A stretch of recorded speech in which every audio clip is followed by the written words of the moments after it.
नमस्कार। आज बात करेंगे भारत और पाकिस्तान के बीच चल रहे तनाव की। इस तनाव की शुरुआत होती है 5 अप्रैल 2025 को, जब बैसारम घाटी जो पहलगाम में कश्मीर में स्थित है, जहां आतंकियों ने धर्म पूछकर गोली मारी थी और सुहागिनों के सुहाग को छीन लिया था। कहानी स्टार्ट होती है 22 अप्रैल 2025 से, जब कश्मीर में स्थित बैसारम घाटी जो पहलगाम में है, वहां आतंकवादियों ने लोगों का धर्म पूछकर उनको गोली मार दी। सुहागिनों की मांग सुनी हो गई। उस सुनी मांग का बदला लेने के लिए मोदी जी ने ऑपरेशन सिंदूर चलाया, जिसके तहत आतंकियों के 9 ठिकाने जो पाक ऑक्युपाइड कश्मीर और पाकिस्तान में पड़ते हैं, उनको ध्वस्त कर दिया गया। उसी के बाद जो भारत पाकिस्तान की जल संधि थी, जिसको IWT कहा जाता है, मतलब इंडस वैली ट्रीटी कहा जाता है, उसको भी रद्द कर दिया गया।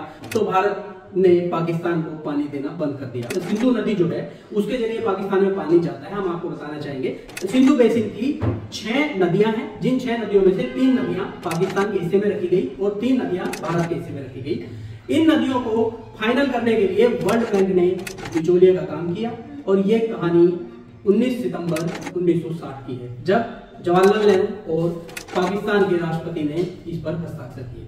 इसी के जवाब में भारत ने अटारी बॉर्डर बंद किया, जिससे आवागमन बंद हो गया। भारत में स्थित पाकिस्तानी उच्च आयोग को भी बंद किया गया और उनको 24 घंटे का समय दिया गया भारत से जाने के लिए।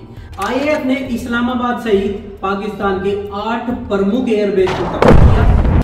भारत और पाकिस्तान के बीच चल रहे इस तनाव में अमेरिका ने भी कूटनीतिक हस्तक्षेप किया और दोनों देशों से शांति की अपील की। इन सब के बाद भारत की शर्तों पर सीज फायर लागू होना तय हुआ। It was agreed between them that both sides would stop all firing and military action on land and in the air and sea. Cease fire क्या है?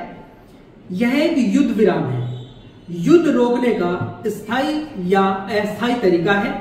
इस तरीके में दोनों पक्ष सीमा पर कोई भी आक्रामक कार्रवाई नहीं करने का वादा करते हैं। ये एक तरह की औपचारिक संधि है, ये एक लिखित कॉन्ट्रैक्ट होता है। अगर कोई भी पक्ष आक्रामक कार्रवाई करता है तो इसे सीज फायर का उल्लंघन माना जाता है। पहले तो पाकिस्तान पहलगाम पर आतंकी हमला करवाकर युद्ध की शुरुआत करता है, फिर दूसरे देशों से मदद की भीख मांगता है। जिस देश से पाकिस्तान ने $1 बिलियन की मदद ली थी, उसी देश अमेरिका के पास फिर से पहुंच गया अपनी सीज फायर की गुहार लेकर। यह तरीका पाकिस्तान को कोई नया नहीं है, बहुत पुराना है। बात है 1947 की, जब पाकिस्तान ने कश्मीर पर हमला किया था, तब हमने उनको भगाया था। उसके बाद में 1965 में यही हरकत की पाकिस्तान ने, तब हमने उनको भगाया। फिर 1971 में जो उनके 93,000 सैनिकों का साइन किया हुआ चिट्ठा है, वो सोशल मीडिया पर आज भी घूम रहा है। उसके बाद में 1999 में कारगिल की यही कहानी हुई और फिर अब तो 2025 में इतिहास ही बन गया। हम दुनिया के वो पहले देश बन गए जिसमें परमाणु शक्ति वाले देश में घुसकर उनके एयरबेस को तबाह कर दिया। हमने आपको पहलगाम पर हुए 22 अप्रैल 2025 के हमले से लेकर 10 मई को हुई सीज फायर तक की कहानी बता दी है। इस कहानी के बाद यहाँ कुछ सवाल खड़े हो जाते हैं। सीज फायर के बाद पहला सवाल तो यह है कि भारत तो अपनी जबान पर टिका रह सकता है, भारत तो सीज फायर का उल्लंघन नहीं करेगा, लेकिन क्या पाकिस्तान पर भरोसा किया जा सकता है? दूसरा सवाल यह है कि क्या भारत ने इस युद्ध को समाप्त करके ठीक किया? क्या भारत और बदला ले सकता था? वैसे तो अंतरराष्ट्रीय स्तर पर यह मैसेज सही तरीके से जा चुका है कि भारत पर अगर कोई हमला करेगा तो उसका अंजाम क्या होगा, लेकिन भारतीयों के मन में एक टीस रह गई है और टीस यह है कि क्या भारत और बदला ले सकता था? क्या भारत POK वापस ले सकता था?